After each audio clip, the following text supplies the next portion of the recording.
هو خايف من حكم الناس على الحاجة اللي هو هيعملها. أنا كان ممكن الفكرة دي تكسر الدنيا. الكمال ده أصلا لله وحده. في حاجة قاعدة عندك بقالها فترة طويلة، كتاب، فكرة حلوة، مشروع، انت عارف كويس انها حلوة، لكن كل ما حد يسألك عنها تقول له لسه مش جاهزة. بقالها سنة وسنتين وهي برضو لسه مش جاهزة. النهاردة عايز اقولك حاجة يمكن تزعلك مني، هي مش هتبقى جاهزة ابدا، مش عشان انت مقصر، عشان الجاهزية اللي انت متخيلها دي شيء مش موجود.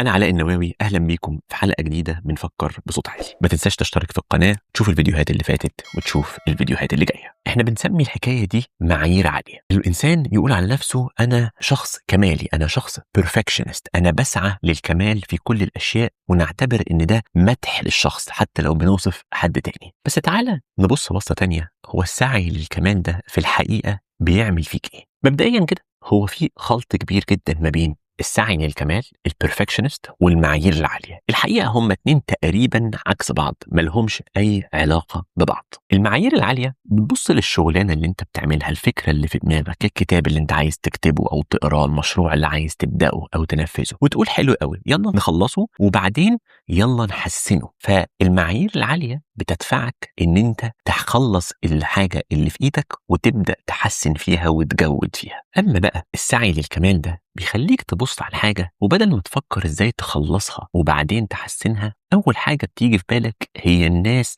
هتحكم على اللي انت بتعمله ده ازاي. اول حاجة تفكر فيها هي الناس لو شافت الموضوع ده هتشوف عيوبه وتقول عليا ايه. فالاولى بتخليك تخلص وتحسن، التانية بتخليك تخبي وتأجل، والحاجتين مختلفين وبيعتمدوا على انت كشخص خايف اصلا من ايه. لو نظرت نظرة شوية دقيقة هتلاقي ان الشخص اللي بيسعى للكمال ده هو في الحقيقة مش شخص جبان ولا حاجة، ولا شخص ما يعني مش عايز يعمل الفكرة اللي مسيطرة عليه، ولكن هو شخص كل حكايته ان هو خايف من حكم الناس على الحاجة اللي هو هيعملها. فالمنطق اللي بيبقى معشش في دماغه ان اي حاجة انا بعملها، اي مشروع، اي فكرة، اي حاجة، طول ما انا ما خلصتهاش فهي هتفضل حبيسة نفسي انا، محدش هيشوفها وبالتالي محدش هيحكم عليها، محدش هيشوف فيها عيوب وبالتالي انا لا اتأثر. وتفضل عايش انت في عالم الاحتمالات، لو كنت عملتها كانت هتبقى تحفة، بس انت ما عملتهاش فمحدش شافها ولا عارف هي تحفة ولا عارف هي وحشة، فانت كده في امان، انت اصلا خايف من حكم الناس. لكن لو خلصتها وطلعت للناس واكتشفوا فيها عيوب، فده بالنسبة لك هيبقى هو المشكلة كشخص بيسعى للكمال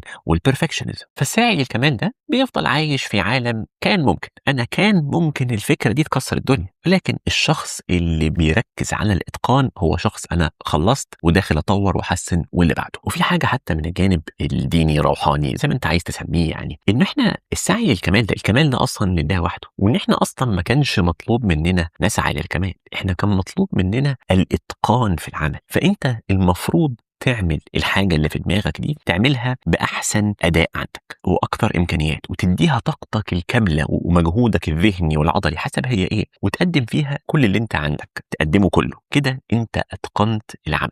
لكن مش المطلوب منك تدرك الكمال، السعي للكمال ده هو عدو الإنجاز. وخلينا نستعير فكرة لطيفة جدا من عالم الشركات الناشئة. عالم الشركات الناشئة بالذات اللي عاملين في قطاع التكنولوجيا عندهم فكرة لطيفة قوي بيسموها MVP، Minimum Viable Product. يعني ايه؟ يعني انا النهارده لو عندي فكره تطبيق كويسه وعايز اقدم بيه خدمه للجمهور، اي خدمه، هدليفري، اوبر بتاع التاكسيات، اي خدمه جديده خالص محدش سمع عنها، انا النهارده هفضل ابني في الخدمه دي وفي التطبيق الابلكيشن بتاعي ده، هفضل ابنيه لمده سنه سنتين، اصرف عليه دم قلبي، وانا لسه مش عارف اذا كانت الناس هتستجيب ولا لا. فبيعملوا فكره MVP دي، يطلع التطبيق باقل عدد من المميزات اللي يخليه يختبر فعلا هو في سوق للموضوع اللي هو عايزه ده ولا مفيش سوق، قبل ما يغرق نفسه ويخش اكتر. فيقوموا مطلعين التطبيق بعدد فيتشرز معينه، مميزات قليله، يجرب بيه ويشوف، وبعد كده كل اسبوع يقوم منزل فيتشر جديده، يحسن ويطور في الشكل والاداء. وحتى لو خدت بالك وتابعت رحله اي شركه من شركات الناشئه في التكنولوجيا اللي موجوده حوالينا، وحاولت تتذكر شكل التطبيق بتاعهم والابلكيشن بتاعهم يوم ما نزل وتقارنه بوضعه النهارده، هتشوف انها كانت رحله كبيره جدا. الناس دي لو كانت سعت انه التطبيق يبقى على وضعه اليوم،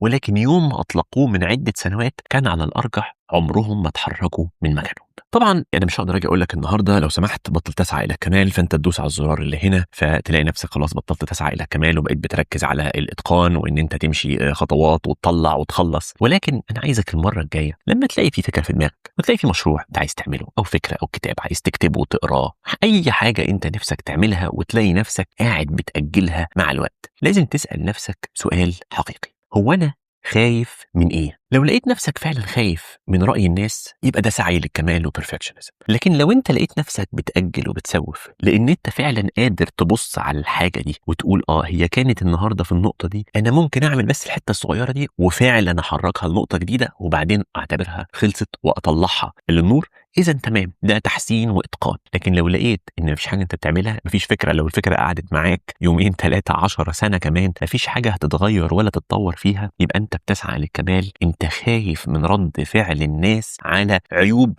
قد تكون موجوده في الفكره دي مع انها مش شرط تكون. تعالى نعمل تطبيق عملي لهذا الموضوع مع بعض عشان نساعد بعض. انا عايزك تكتب في الكومنتس حاجه انت شايفها نفسك تعملها ولكن عمال تأجلها سنة ورا سنة ورا سنة، واسأل نفسك قبل ما تكتب: أنا بأجلها سعيا للكمال ولا بأجلها لأن هي فعلا ممكن تتحسن وتتطور؟